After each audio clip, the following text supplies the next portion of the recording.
You're teed up for Golf News RI TV with your host, Joe Calabro, and his guests.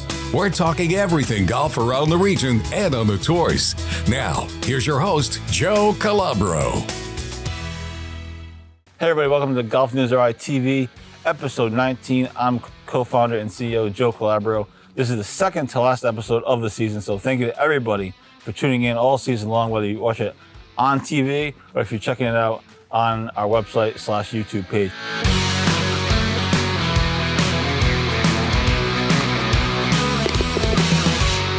We're here today at Ledgemont Country Club, otherwise known as Ledgement, with the legendary Steve Feinstein, also known as Foon to most people, but I'm the only one that calls him Steve. Thank you so much for everything you do for me, obviously for Challenge Cup and Junior Golf, which we'll get into, but you've been a huge supporter for me and huge help, especially in the early days. So thank you for that. And we're here at your home course. What does this place mean to you? An unsolicited plug for you, Joe. You've done wonders for promoting golf in Rhode Island. There never has been anything like that before, and the kids and the parents all appreciate it, and I certainly do, because everything you do is relevant. So big kudos to you for Thanks. Golf News Rhode Island. As far as Ledgemont goes, it's one of my great loves. I've been here 50 plus years. I've done everything that you can think of, president, greens chairman, every other position you can think of. I play enough. I'm not a great golfer, but I like being around and seeing what has happened. And kind of a shameless plug for Ledgemont. We struggled for a couple of years, as most people know, and Joe, the owner, Joe Ruggiero, brought in Mike Dulett as our superintendent, and he has done wonders, as you have probably heard, regarding the golf course. It's just fantastic. So kudos to Mike and to Joe for giving Mike everything he needs to make this happen. But the course has really made a huge comeback when we've had an RIGA event and so on. All the better players are here and they just love it. So that makes me feel good. It looks like it's back up and running, as you can see behind us. It looks, place looks in good condition, and we're almost in October, or we're going to be in October by the time. And speaking behind us, right now there's an RIGA women's event going on. We have some people on the 9th green over there. So we've been very helpful to RIGA and to Challenge Cup. How did you get started in golf? Why golf? Let me backtrack a bit. My business, I owned a boys' summer camp in Maine for over 25 years. Had a lot of kids, a lot of staff, so I was very used to working with people, and especially with kids. I went there as a camper and then eventually owned it. But in between, I was the program director at the Jewish Community Center. I was the program director at Big Brothers of Rhode Island. So I had a strong background in working with people, and especially kids.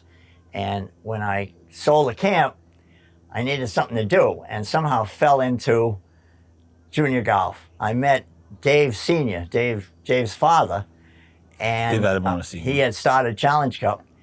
And we talked, and he said, why don't you come to a couple of tournaments? And the rest is history. I've been with them, maybe 30 plus years before Dave Jr. ever really worked for Challenge Cup. So Challenge Cup is a unique organization. I've been involved in a lot of junior golf organizations throughout the country, and I got to tell you, U.S. Challenge Cup is probably the best regional tour in the country. There are other national tours that do all kinds of things, but Dave has done wonders spreading out the tournaments all over. We go from New York to Maine to Vermont. It's fantastic, and we've had our share of really good players who play, as you probably know, Joe. A couple of the very best are Megan Kang, who's been on the LPGA Tour for years. Michael Thorbjornsen, who went to Stanford. He left us when he was 14, went to IMG Academy. He's now on the PGA Tour. You mentioned Davis Chasfield. He is about to get his PGA card. So those really make Dave and I and everybody else associated with Challenge Cup feel very good about what we're doing. Yeah, we were talking off camera. You were saying how, when Challenge Cup first started, it was mostly just like a Rhode Island thing, but now it's expanded. As you mentioned, all the states that you guys go to. Just talk about that, the impact of that, and now kids from all over, literally the country. Well, I think what it's done is it has given all New England kids a chance to shine and a chance to be noticed by college coaches, because honestly, every junior golfer harbors the goal of playing D1 college golf or whatever. And with all the tournaments that we run, they get good coverage. Some of them have AJGA points. And we encourage the kids. This is something that I really enjoy out of Challenge Cup and the other organizations that I work with. We really try and get the kids to understand where they are in the junior golf world, and to encourage them to play tournaments all over the country if they're eligible, if they get selected. So it's been, I mean, some of our very best players in the last 8 or 10 years, the best player in New Hampshire, the best player in Vermont, the best player in Maine, they all have grown up. Once they not finished, but once we met them playing high school golf, they became regulars on the Challenge Cup tour. And it's narrowed the winning spots for Rhode Island kids, but it also gives the Rhode Island kids a chance to see the best kids there are around. And I think that's important, because kids need to play with better players. I think it's fun to see the Rhode Island kids, because obviously that's what I cover, compete in finishing, getting high finishes in whatever tournament it might be. When there's kids from New York or wherever, New Hampshire, Boston, playing, and the Rhode Island kids are hanging right with them. And some events, not every event of course, but in some events our guys hold their own. Like Brian, I think every kid on the Brian team is a Challenge Cup. Yeah, as college golf season is in full force here. As we tape this on Monday, it's Mondays and Tuesdays are big college golf days, big college golf tournaments. So obviously our local teams are off to a good start. And by the way, Ledgemont has given back to college and junior golf. Bryant practices here. Seekonk High School, which is our home high school, they have their matches here. Brown is now practicing here. So I think this is good. The adults and the members love to see these kids playing. They don't get in the way. They're polite, and they're playing a great course. And last year, URI, Bryant, they played a tournament here. Yeah. I think it was a 4-team shootout, but it was a tournament nonetheless. Yeah. So that was kind of cool to be here. It definitely was. I don't know whether Greg is doing that again. I forgot what time of year that was. I think it was in the fall last year. Yeah. I know that URI's got a crazy schedule. Yeah. They're as we're taping this, they're at the Yukon Invitational. But we're going to have more with Steve Feinstein. We're going to get into some Challenge Cup alums. He's going to tell some stories. We'll get his take on the state of junior golf in Rhode Island. We had Dave Adamonis on a few months ago. So we'll talk to Steve about that. Stay tuned. This is GolfNewsRI TV. Welcome back to GolfNewsRI TV. I'm Joe Calabro. Again, we're here today at Ledgemont Country Club with Steve Feinstein. You're mostly known for Challenge Cup, I feel like. At least that's how I know you. But you also do a whole bunch of things with other golf organizations here and also in Florida, which I know you're excited to get back down there and see your Miami Heat. So once I met Dave Sr. and then Dave Jr., I expanded a little bit. I spent the winter in Florida, so I got involved in some of the major tournaments, major junior tournaments in Florida. One is the Orange Bowl, which is just spectacular. It brings the best players from every country in the world over, and I met some incredible players. One quick story: I met on the tee was 17 years old Joaquin Neiman, who everybody knows, although he's now on LIV, but he played PGA for a while. He must have had a dozen coaches following him, and as I got to know Joaquin, he was so college coaches, you mean, or like golf coaches? Golf coaches, college golf coaches. Oh, okay, yeah, okay. And they wanted to recruit him. And as I got to know Joaquin, he was so professional in everything he did, what he wore, how he acted. I told a couple of coaches, I said, Coach, I do not think this kid is ever going to go to college. I think he's ready to go pro. Guess what? He never went to college. And he was doing very well on the PGA Tour. I'm not quite sure. I don't follow LIV that closely, but he must be doing well there. But Orange Bowl is, I'm the starter at the Orange Bowl, and I meet every kid, and it's absolutely amazing. Kids like a couple of kids from Belgium, Thomas Peters, Thomas Dietrich. They're all professional golfers. A French girl, Céline Boutier. I meet them all on the tee and get to know them, which I love. Yeah, that's the best part about you. It gives me a chance to see, what the rest of the world is all about besides Challenge Cup. And also the Doral Publix. Right? We have a relationship with the Doral. It used to be called Doral Publix. They were a sponsor. So we run a qualifier. We just ran one yesterday and Challenge Cup. So we have a spot in the girls and the older boys and the younger boys So we ran it yesterday, and those kids will qualify to go to Doral. Other kids go as well. But the big thing is that for the last 30 years, we have had a competition, 10 Challenge Cup kids versus 10 Florida kids. Right, yeah. And it started off, Florida dominated, and then we won 10 years in a row. I was coaching every one of those years. Dave can't make it down at that time of year, but it's been really fun. The kids really look forward to this match. Gets a lot of coverage down there. Yeah, we try to cover it on GolfNewsRI. But those two tournaments, I did actually, it's funny that you brought them up because I did want to talk to you about them. Because historically, there have been some locals involved in them. I know Joey Echefano had a really good finish last year. I know in the past, all the kids, I'm pretty sure all the kids have played in them, whether it was the Max Jacksons of the world or whoever else. He played. We have also Challenge Cup as a qualifier for the Orange Bowl. Yeah. For one spot, just one boy gets into the Orange Bowl, which is a huge, prestigious thing for Challenge Cup, no question about it. What can getting into one of those tournaments do for somebody, especially from up here where they're going down to Florida against real competition, like you mentioned, kids from all over the world? What can getting into those tournaments do? When I tell you that at the Orange Bowl specifically, there must be 30 college coaches, every good college that you can think of, and then some. And so the exposure for a kid from up here to go down there, especially if they play decently, is really big. It's not something they can just get locally. It's impossible. Because coaches kind of discredit high school golf and so on. They want to see you play in big-time events, which Orange Bowl is one of the biggest. So that's a real advantage for a kid doing that. And Doral is another huge international tournament. And last year, I think we had 22 Challenge Cup kids who went to Doral. Not all of them were on the team event, but it's amazing. And they come back from there with all kinds of stories. I had Dave Adamonis on a couple of months ago. We talked about the state of junior golf in Rhode Island and beyond. From your perspective, for someone who's been around for all different people, where do you see kind of Rhode Island junior golf at kind of right now?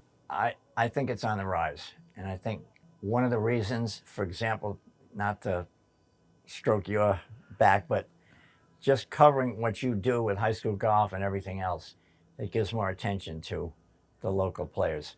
It gets coverage in a lot of places, and the kids get a chance to play a lot of tournaments, which definitely makes them, be better players. I think that's the main goal. And Dave and I encourage our better juniors to get out from just their small world here and to play other major tournaments around the country, because I think it's good for them. Not everybody can handle it, but the better ones certainly can. So I think junior golf in Rhode Island has been on the upswing. There are more better golfers coming from New England and Rhode Island than there used to be, and they are making their mark on the junior golf world. Yeah, and it's so interesting, as I talked to Dave about this too, is I find this interesting is where, and sometimes parents will ask me, which I'm not sure why, but I refer them to you, but they ask me, like, should my kid play in this tournament or that tournament X or tournament Y? And does it depend on the kid? Obviously it does, but how do you differentiate between telling somebody don't play in this or you should play in this or don't play either of them? Carefully. I did just yesterday. I met a kid. I hadn't known him. We were playing at Winnapogue in this Doral qualifier, and I noticed right away he's got a beautiful swing. He's only a freshman, and I said, let's talk. I have some ideas for you for tournaments for next year. Obviously, play as much Challenge Cup as you can, but I think you're ready to play in some major tournaments around the country if you can get in. So Dave does that all the time. He fields all kinds of calls. I do plenty of them. For a while, I was doing college golf counseling and recruiting. So I would have 10 or 15 families that asked me to help them navigate the junior golf world and the recruiting world, and it's not easy, and it's getting harder now with the restrictions that the NCAA has put on. But overall, I think junior golf in Rhode Island has been on the upswing. Awesome. When we come back after this break, we'll get into some of the professional golf stuff. We have some former Challenge Cuppers playing in some big tournaments, other kids wrapping up their professional season. So we'll get into all that with Steve and wrap up the show. This is GolfNewsRI TV. Stay tuned. Welcome back to GolfNewsRI TV. I'm Joe Calabro, here today at Ledgemont Country Club with Steve Feinstein of Challenge Cup fame, also known as Foon. So you want to tell some stories. We have one more segment to go, so I want to turn it over to you. This is Story Time with Steve, a new segment couple here on GolfNewsRI couple TV. of quick stories. I got involved with a national tour called FCWT. It's no longer in business, but they were the first really good winter golf tour. It didn't really exist before them. And they had tournaments all over the country, Whistling Straits, you name it. And at that time, being one of the tournament that was the tour that was unique, a lot of the pros' sons played FCWT. Two quick stories. I met John Cook, whose son Jason was playing in a tournament. He was caddying. We allowed caddies. He was caddying for Jason. They read a green. They came off. Jason missed. And I asked John as he came off the green, I said, "What's harder, you trying to sink a 5-foot putt or caddying for Jason?" Without even thinking, he said, "This is the hardest thing I've ever done." All right. And then a quick story. Mark O'Meara, who was a legend, of course, and a good friend of Tiger Woods, he was playing the PGA event at Doral. We became very good friends because of his son, Sean. And I saw him in the practice round, and he said, let's do dinner. So I picked a place, and I sent him the time, and he was late. And I'm waiting there, and eventually he showed up. And I said, "Mark, where you been?" He said, "Look, I did you a favor." He said, "After I made arrangements to have dinner with you, Tiger Woods said he had his boat here and asked me to have dinner with her. And I refused." I said, "You fool, why didn't you just invite me?" Great story. Great guy. Great story. Yeah, you have so many of those stories. I could go on forever. From all those years. Speaking of stories, everyone's following closely Davis Chatfield on the Korn Ferry Tour, trying to get his PGA Tour card. He looks like he's in good shape as of now, as of this taping. Just talk about what it would mean to not even Challenge Cup, but Rhode Island, to have somebody on the PGA Tour for the first time, and it's got to be years and years. Well, when Davis was playing Challenge Cup and everything else, he really had attained almost legend status. All the kids knew who he was and looked up to him. And this is a kid who was 5'6", actually diminutive, and everybody wondered whether he could ever make it. And he just persisted and kept improving. And as Joe just said, he is about to get his PGA Tour card, which will be the first one from this area in a while. But he certainly has inspired a lot of kids and a lot of people around Rhode Island, especially, to follow their dreams. Yeah, he went from Challenge Cup and went to Notre Dame. Yeah. And then now he's on tour, and we'll be following. He was very successful at Notre Dame. Yeah. Yeah. And also the other kid, Patrick Welsh, has made a nice comeback this season. He's going to at least lock up Korn Ferry Tour status next year. If not, I mean, he has an outside chance of getting a tour card. He's got to really make a run, it feels like. But he's going to at least lock up status for next year on the Korn Ferry Tour, which he didn't have this year. We loved Patrick, and of course he was unique, playing cross-handed every shot that he had. And everybody tried to change him, and his father and Patrick said, "Why should we? If it ain't broke, don't fix it." And he's playing at a very high level, and I think one day he will be on the PGA Tour. In the minute plus we have left, any good Davis Chatfield or Patrick Welsh stories that you can tell? I got one about Patrick, but I don't want to tell it because it involves his father, and he's no longer with us. So I'm gonna refrain from that. As far as Davis, annually I have dinner with his parents at Wannamoyset. They've become very good friends.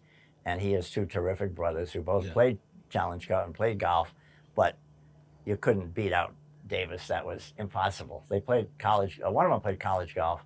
Davis is just a wonderful human being. He's as good a person as he is a golfer. Yeah, and the other day he was at Fenway, the Fidelity Sports Group that he's a member of, or that represents him, took him to Fenway, and they had jerseys for him. They had his hang up on the scoreboard, "Welcome Davis Chatfield of the Korn Ferry Tour." He deserves everything he gets. It's pretty cool. Listen, thank you so much for taking a few minutes to talk to me today. Always fun to chat.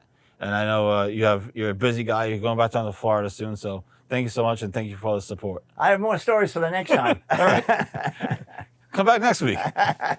Thanks to Steve for coming on. Thanks to everyone for tuning in. Next week is the season finale We'll look back on some of the cool interviews we did, some of the holes we played, and we'll try to forget about my terrible golf shots. This has been GolfNewsRI TV. I'm Joe Calabro. Talk to you next time.